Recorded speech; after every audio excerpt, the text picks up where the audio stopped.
This is a recording to show the process of entering an end-of-life patient onto the Adastra system.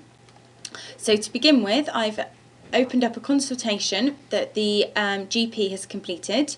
This has all the necessary information that I will need for the Adastra system. So this is the information the doctors have collected and they filled out on a template. So the next thing I need to do is to get the patient's NHS number. So you can go there, right click and copy and go into the Adastra system. You will then need to search for the patient on the database.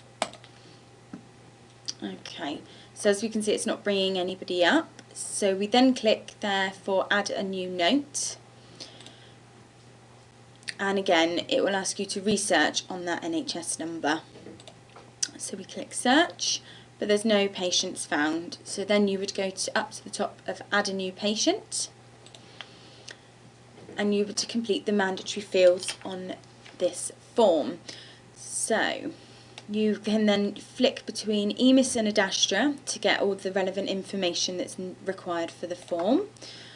Okay, so you then would need the name, date of birth, address as well. So gender is email.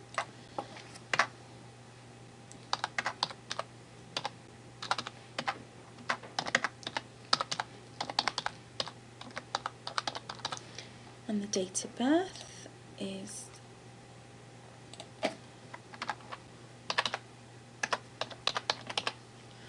okay, and the provider will be the doctor completing the form. So then you need to go over to here for the address. Again, going back into EMIS to pick up that address right there.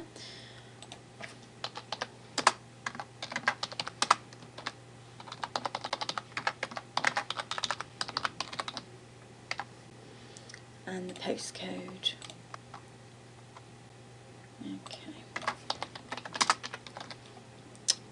Okay, so then you would go down to the first question, which is the patient's preferred name, and start completing the mandatory questions.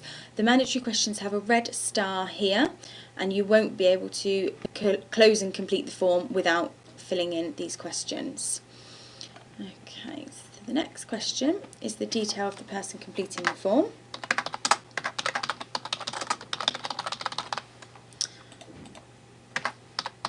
And the date that the form was completed.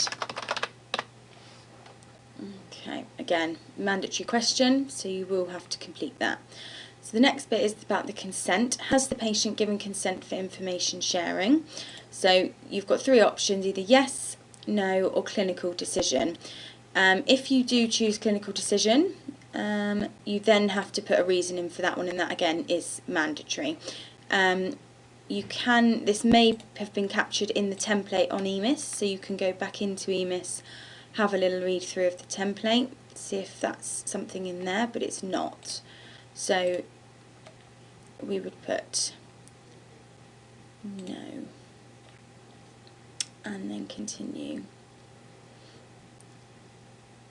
So the next mandatory question is the main diagnosis of the patient, which is heart failure, and if they have any other problems or coexisting diseases that we need to put in there and make note of. So this is where you go back onto the EMIS and you'd go into the patient's problem titles to see what else was relevant in their life.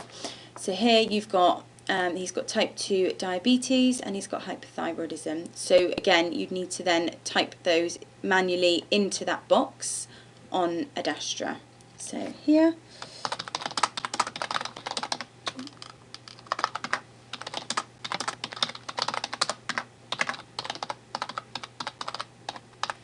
Okay, then the next bit.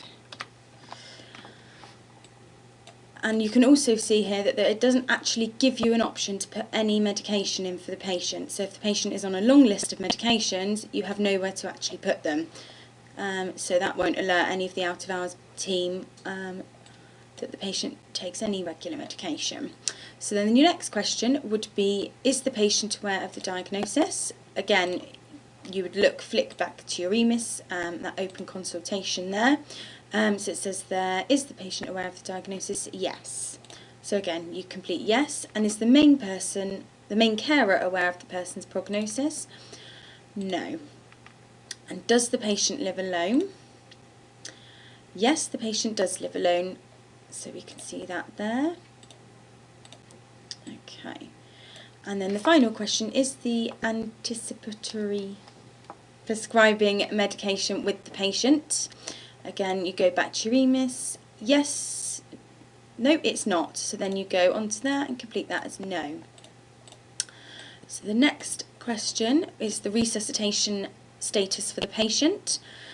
We can see that the patient here is not for resuscitation, and a DNAR form has been completed. This information has been captured there. So we then complete nope, not for resuscitation. Yes, the form has been completed, and yes, the form is with the patient. Okay. And then there we go. The next question that we have to complete is the patient's preferred place of death. They have two choices and both have to be completed. So again, you go back into the template. So the first choice of death for this patient is home, and the second choice is the hospice.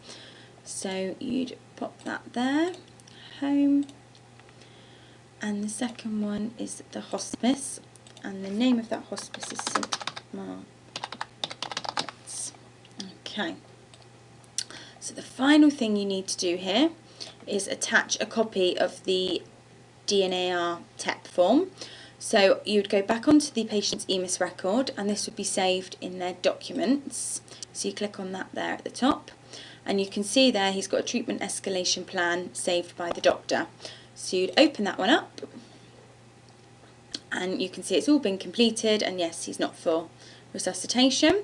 You click down here at the bottom to export, and you'd save this somewhere on your desktop or on the computer, my computer for the practice, and close that one down.